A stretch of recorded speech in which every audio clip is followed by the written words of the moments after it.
Thank you so much for joining us at noon. I'm Anusha Roy. Right now, police are investigating after a car hit a pedestrian in Denver. This happened just before 8 o'clock this morning at 14th and Spear. Denver police tell us they believe that person was in the crosswalk at the time that they were hit. The driver did stay on the scene. Want to give you a live look outside right now at the Flatirons from Boulder, looking absolutely stunning as they always do. What a beautiful day we have ahead of us. Want to give you a live look at Coors Field right now. It's the perfect weather as we're getting closer and closer to the Rockies home opener tomorrow. How exciting. This morning there were two small grass fires we also want to let you know about. That was in Highlands Ranch near Broadway and Highlands Ranch Boulevard. We do know that a suspect was taken into custody, suspected of starting those fires.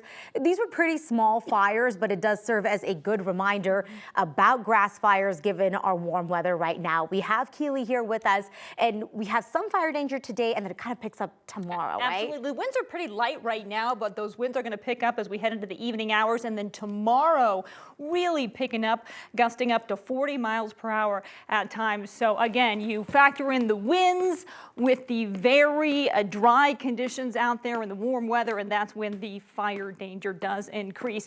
Out there at the DIA right now, we're checking in at 68 degrees. The winds are calm, but as I said, they are going to be picking up as we head into the afternoon. Those current temperatures, we're looking mainly 60s, low 70s across the plains right now.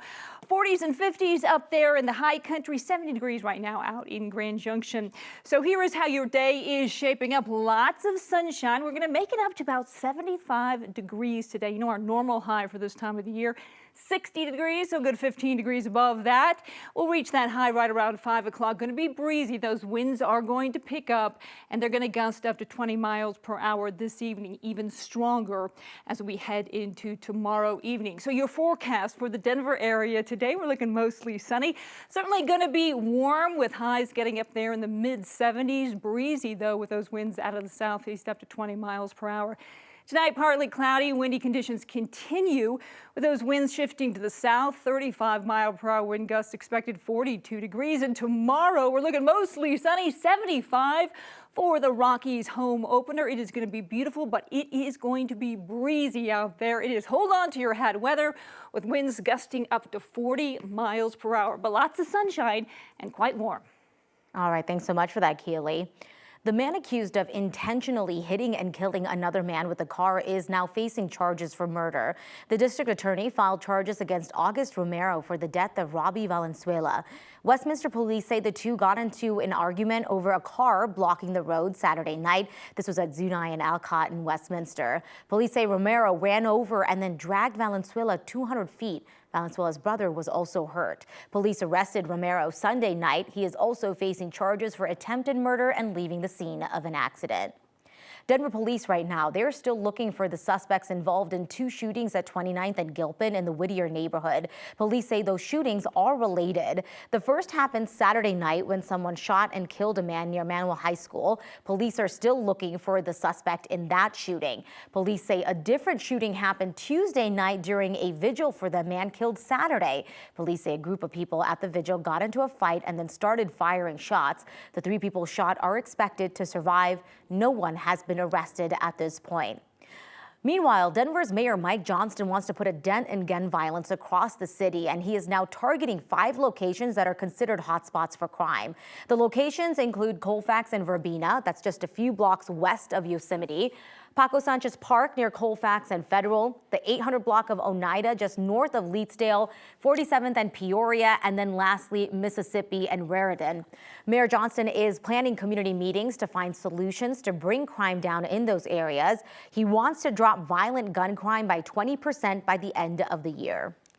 A fire chief in Teller County was arrested on domestic violence charges. Chris Hawkins is the chief of 4 Mile Fire Protection in Teller County. He's been with the department since February of 2022. According to the Teller County Court, Hawkins was arrested over the weekend on charges including harassment and reporting a fake crime. He is expected back in court on April 22nd. We did reach out to the Teller County Sheriff's Office for more information. They told us that they cannot comment on an ongoing case. We have now learned from wildlife officials that a wolf that was reintroduced to Colorado last year has now killed a calf. They tell us this happened in Grand County this week. It is the first known livestock killed by a wolf since 10 wolves were reintroduced to the state late last year. The landowner can submit a claim for compensation. CPW is tracking the wolves with GPS collars, and we're going to be showing you that map that shows wolves spreading out in northwest Colorado. Right now, CPW is working with the Department of Agriculture. They are asking for money from the state to help ranchers and livestock owners. They do also want to hire some people to help detect wolves in the area and keep them away from livestock. The Denver Metro Association of Realtors has released its March report, and it's showing that spring is bringing some growth. The report says that new listings jumped up more than 16% month over month, and that pending sales increased nearly 32%. As for home prices, the median price rose to around $595,000. Prices, they typically hit their peak in June before dropping again through December. A new airline is coming to Colorado. Turkish Airlines will start service in June with a flight to Istanbul. The airline is now the 26th airline to operate at Denver's airport, going to be the longest nonstop flight out of Denver, which is at around 12 hours in the air. We're taking a live look at Turkish Airlines' website. A flight is about $1,400 for economy, $3,200 for business class. Service will be operating 3 times a week throughout